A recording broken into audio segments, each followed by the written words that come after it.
Congratulations sir. దేనికి? ముందు చెయ్యండి సార్, చెప్తాను. Congrats sir. ఏంటి విశేషం? మీరు చెప్పట్లేదు కానీ మీ నాన్నగారు చెప్పారు, మీరు తండ్రి కాబోతున్నారట కదా. ఓ అదా, అవును మోహన్ గారు, ఫుల్ హ్యాపీ. విషయం తెలిసిన మాకే ఎంతో ఆనందంగా ఉంది. ఇంకా మీ ఆనందానికి అవధులు లేవనుకుంటా.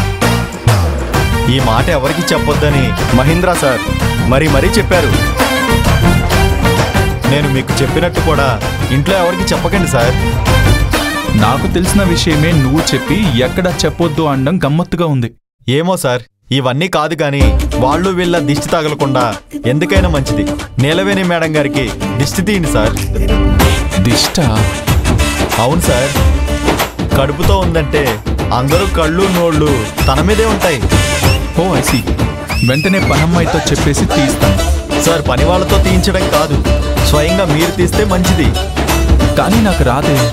పిడికడు ఉప్పు పట్టుకునైనా తీయొచ్చు, ఎండుమిర్చితో అయినా తీయొచ్చు.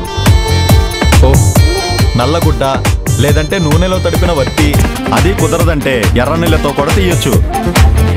ఆ ప్రాసెస్ అంత కష్టం అనుకుంటే అన్నం ముద్ద పెట్టైనా సరే దిష్టి తీయొచ్చు సార్. అలాగే, ఈరోజే తీసేస్తాను. ఇప్పుడే తీయండి సార్. సరే సరే. చూడడానికి చక్కని జంట, వీళ్ళకి ఎవరి దిష్టి తగలకూడదు.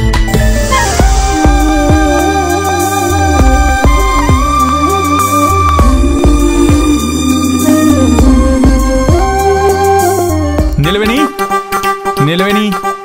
ఏంటి సార్ ఇలా వచ్చారు? ఓ సారీ సారీ సారీ, చెప్పకుండా వచ్చానా? ఇప్పుడు చెప్పు వస్తాను.